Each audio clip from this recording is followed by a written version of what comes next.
पश्चिमी दिल्ली से बीजेपी सांसद प्रवेश वर्मा इस वक्त हमारे साथ हैं। प्रवेश जी, एक और वीडियो सत्येंद्र जैन का आया है, आपने उस पर हमला बोला, एक के बाद एक वीडियो, क्या मायने है और बीजेपी क्या मांग करती है इस मामले में? देखिए, मैं तो आम आदमी पार्टी को एक मेरा सुझाव दूंगा कि अभी कुछ भी ना बोलें, क्योंकि जैसे ही वो बोलते हैं एक नया वीडियो आ जाता है। उन्होंने पहले कहा कि वो मसाज करा रहा है, फिर पता लगा वो कोई फिजियोथेरेपिस्ट नहीं था, वो तो एक जिसने अपनी खुद की बेटी का रेप किया ऐसा रेपिस्ट था, उससे मसाज हो रही, चंपी मालिश हो रही। फिर उन्होंने कहा कि जो है घर का खाना नहीं मिल रहा तो 28 किलो वजन कम हो गया। फिर पता लगा कि घर का एक उनके खाने का वीडियो आया, कैसे उनके कमरे में उनको खाना खिलाया जा रहा है और 28 किलो कम नहीं हुआ, 1 किलो भी कम नहीं हुआ, बल्कि 8 किलो बढ़ गया। फिर उन्होंने कहा कि जेल मैनुअल के हिसाब से ही सब कुछ हो रहा है। आज मैंने जेल मैनुअल का बताया कि जेल मैनुअल कहता है कि पहले तो बाहर का खाना जेल में नहीं आ सकता है, मगर अगर आपको डॉक्टर ने प्रिस्क्राइब किया है कि बाहर का खाना आएगा तो आप उसको अपने रूम में नहीं खा सकते, सेल में नहीं खा सकते हैं, आपको वो खाना जेल के डाइनिंग एरिया में ही खाना पड़ेगा।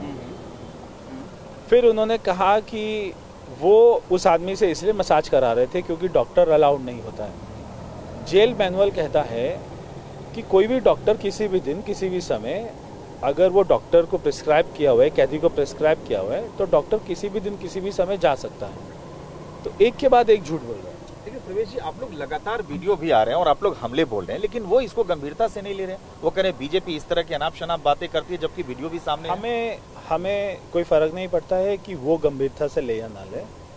दिल्ली की जनता को गंभीरता से लेना चाहिए। उनको देखना चाहिए कि जो अपने आप को आम आदमी कहते हैं वो आज कितने वीआईपी हो गए हैं।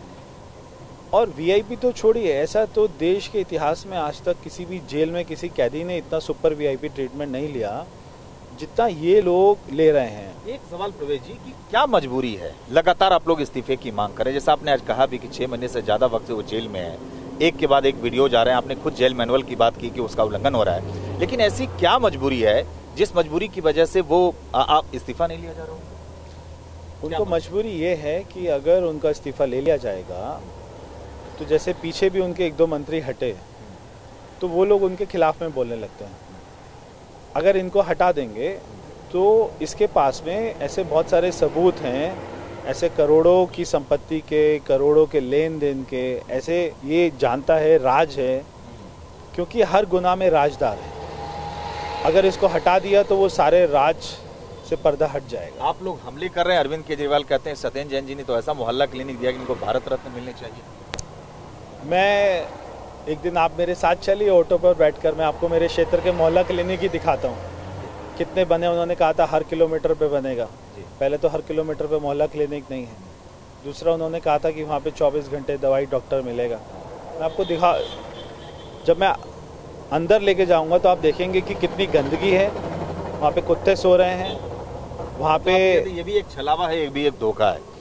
वो जो कह रहे हैं, मैं दिल्ली की जनता से केवल इतना ही कहना चाहता हूँ, केजरीवाल जो भी बोलता है कि मैं शिक्षा में क्रांति लेके आया, तो उससे पूछिए कि क्या आपके कोई भी नेता का बच्चा उस स्कूलों में पढ़ता है, दिल्ली सरकार के स्कूल में पढ़ता है? वो कहता है मैं चिकित्सा में क्रांति लाया। तो आपका कोई भी नेता अपने सरकारी स्कूलों अस्पतालों में इलाज कराने जाता है? वो कहता है मैं मोहल्ला क्लिनिक मैंने अच्छा किया। तो आपके कौन से नेता ने, निगम पार्षद ने या किसी विधायक ने आज तक मोहल्ला क्लिनिक में जाके अपना इलाज कराया हो? तो मैं लोगों को कहना चाहता हूँ, अरविंद केजरीवाल जो भी बोल रहा है टेलीविजन के ऊपर में, कृपया उसकी रियलिटी चेक कर लें, कृपया अपनी आंखों से देख ले कि वो सच बोल रहा है, झूठ बोल रहा है। अगर दिल्ली की जनता महसूस करे कि उनको 24 घंटे साफ पानी मिल रहा है, उनके घर में पानी का, बिजली का बिल नहीं आ रहा है, तो वो केजरीवाल को अच्छा मान ले। अगर उनको लगे कि पानी का, बिजली का बिल भी आ रहा है और पानी भी गंदा आ रहा है और पानी आ ही नहीं रहा, तो उसको समझ जाना चाहिए कि केजरीवाल एक दिन में 100 बार, 1000 बार झूठ बोलता है। प्रवेश जी, आज आपने एक ऑडियो क्लिप भी जारी किया है गुलाब सिंह को लेकर, चूंकि पहले अखिलेश त्रिपाठी के रिश्तेदारों पर भी टिकट बेचने का आरोप लगे और अब आप गुलाब सिंह का जो मामला सामने आया है, तो प्रवेश जी आप कैसे देखते हैं, क्या क्लिप है ये और क्या कह रहे हैं आप? देखिए, गुलाब सिंह जो एमएलए मटियाला विधानसभा से, उनके कार्यकर्ताओं ने उन्हीं के कार्यालय में आरोप लगाया कि मेरे से 1 करोड़ रुपए लिया था और मेरे को टिकट नहीं थी, किसी से उससे ज़्यादा पैसे लेकर टिकट दे दी।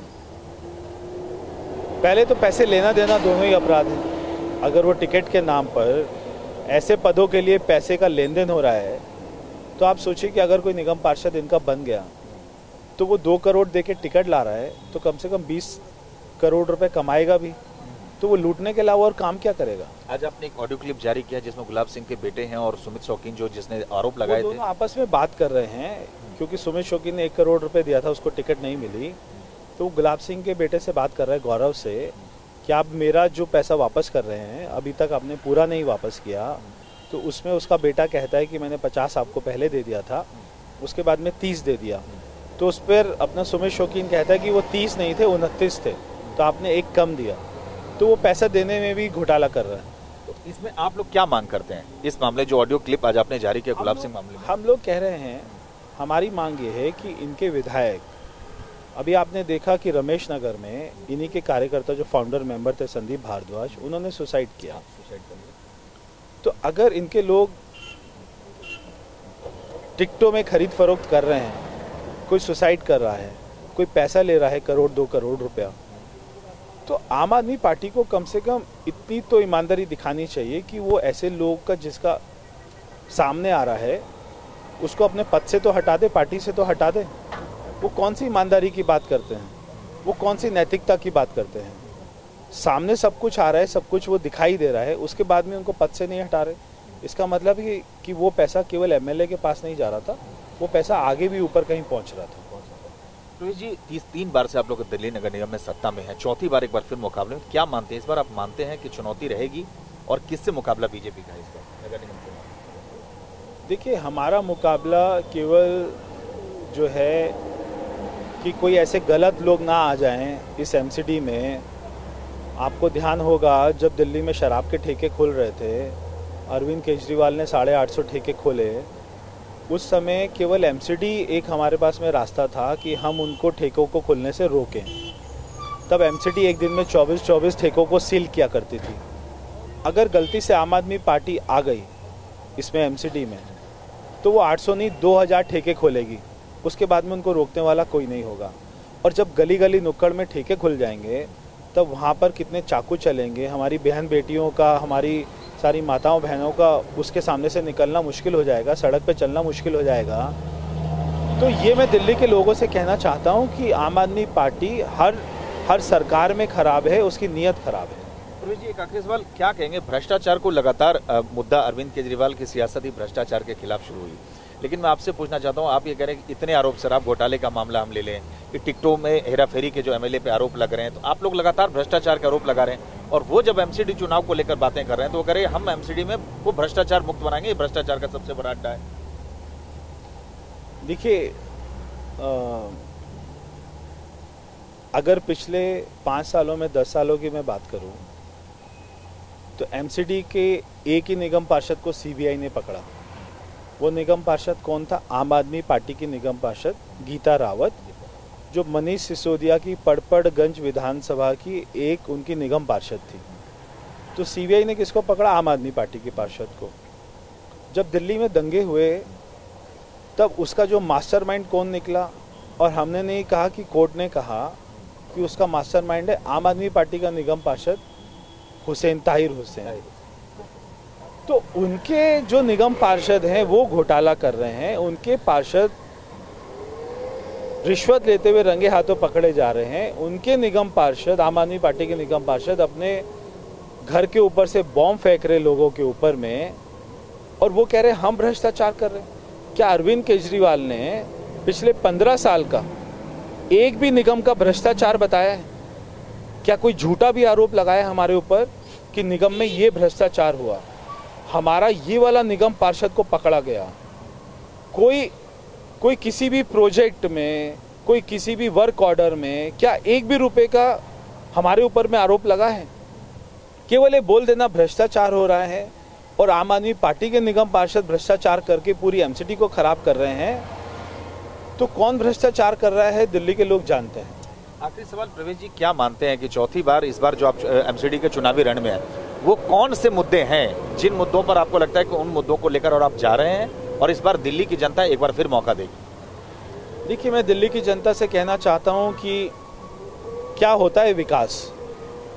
विकास होता है स्कूल बनाना, कॉलेज बनाना, हॉस्पिटल बनाना, स्टेडियम बनाना, कोई यूनिवर्सिटी बनाना, फ्लाईओवर बनाना, यही तो विकास होता है। अगर दिल्ली की जनता ने एक भी नया, इन सारे कामों में एक भी नया उसने पिछले 8 सालों में अरविंद केजरीवाल का देखा हो तो आप उन्हें वोट दे देना। अगर एक का भी वो एड्रेस नहीं बता सकते तो आपको फैसला करना पड़ेगा आपको क्या करना है। अगर दिल्ली के जनता को कोई भी अपना बिजली का बिल नहीं आ रहा तो आम आदमी पार्टी को वोट दे देना।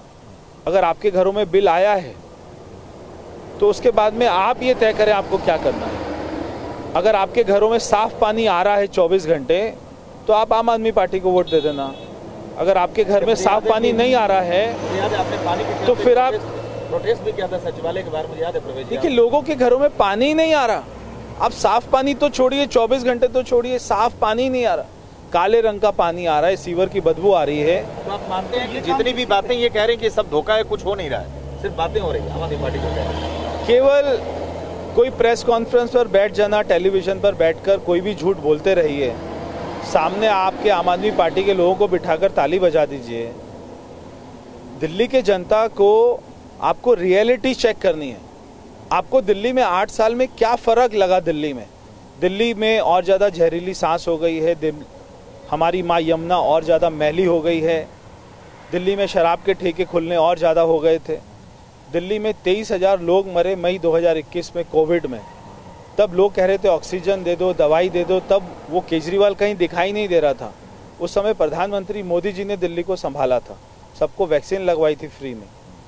तो दिल्ली के लोगों को सोचना चाहिए कि कौन आपके हित में है, कौन आपके नुकसान में है। बिल्कुल, ये थे बीजेपी सांसद प्रवेश वर्मा और इनका साफ तौर से कहना है कि जिस तरह का काम भारतीय जनता पार्टी ने किया है, इन्हें पूरी उम्मीद है। और जिस तरीके से अरविंद केजरीवाल जो सरकार है, चाहे वो शराब के ठेके का मामला हो, सत्येंद्र जैन के वीडियो का मामला, एक के बाद एक भ्रष्टाचार के मुद्दे लगातार बीजेपी उछाल रही है और इनका साफ तौर से साफ कहना है कि इस बार दिल्ली की जनता को यह तय करना है कि उन्हें ईमानदार शासन चाहिए एमसीडी में या वो झूठ बोलने वाली आम आदमी पार्टी का प्रशासन। और बीजेपी को पूरी उन्हें उम्मीद है कि इस बार जनता फिर एक बार बीजेपी को मौका देगी। ब्रिजेश संदीप के साथ सुमंत कुमार, टीवी 9। दिल्ली एनसीआर की हर छोटी बड़ी खबर जानने के लिए सब्सक्राइब करें अपना पसंदीदा चैनल टीवी 9 दिल्ली एनसीआर। साथ ही बेल आइकन जरूर दबाएं जिससे हर खबर सबसे पहले पहुंचे आप तक। फेसबुक पर हमें सर्च करें @TV9 दिल्ली एनसीआर। वहीं ट्विटर पर हमें फॉलो करें @TV9 दिल्ली एनसीआर पर और इंस्टाग्राम पर हमें फॉलो करने के लिए सर्च करें @TV9 दिल्ली एनसीआर।